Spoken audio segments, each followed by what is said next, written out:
Maithili express की शानदार प्रस्तुति।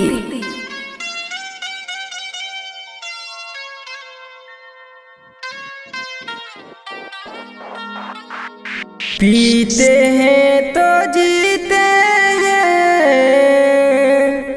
जख्म दिल को सीते हैं। पीते हैं तो जीते हैं, जख्म दिल को सीते हैं। खुशी रिकॉर्डिंग स्टूडियो बलुआहा।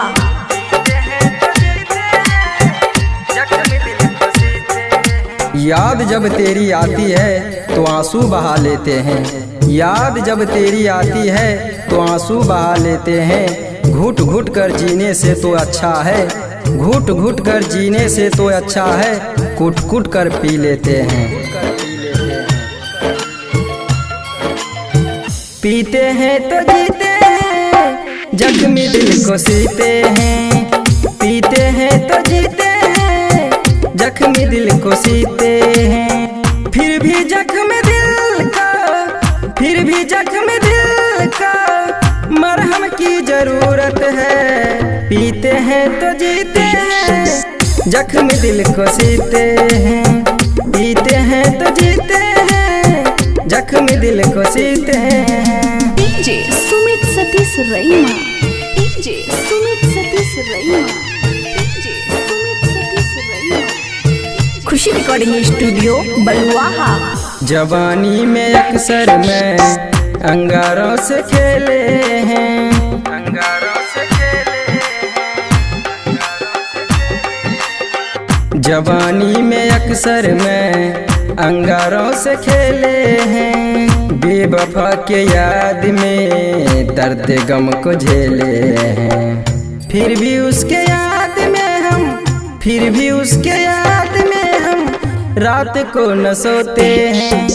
पीते हैं तो जीते हैं, जख्मी दिल को सीते हैं। DJ Sumit Satish रईमा, DJ Sumit Satish रईमा, DJ Sumit Satish रईमा।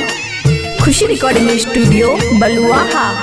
एक पल हम तुमसे दूर नहीं रहते थे, दूर नहीं रहते थे।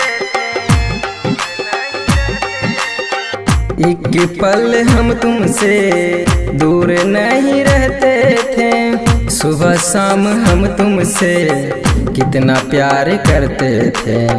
फिर भी तूने मुझसे क्या, फिर भी तूने मुझसे क्या दूर होके रहते हो। पीते हैं तो जीते हैं, जख्म दिल को सीते हैं। फिर भी जख्म दिल का, फिर भी जख्म दिल का मरहम की जरूरत है। पीते हैं तो जीते हैं, जख्म दिल को सीते हैं। पीते हैं तो जीते हैं, जख्म दिल को सीते हैं। खुशी रिकॉर्डिंग स्टूडियो बलुआहा।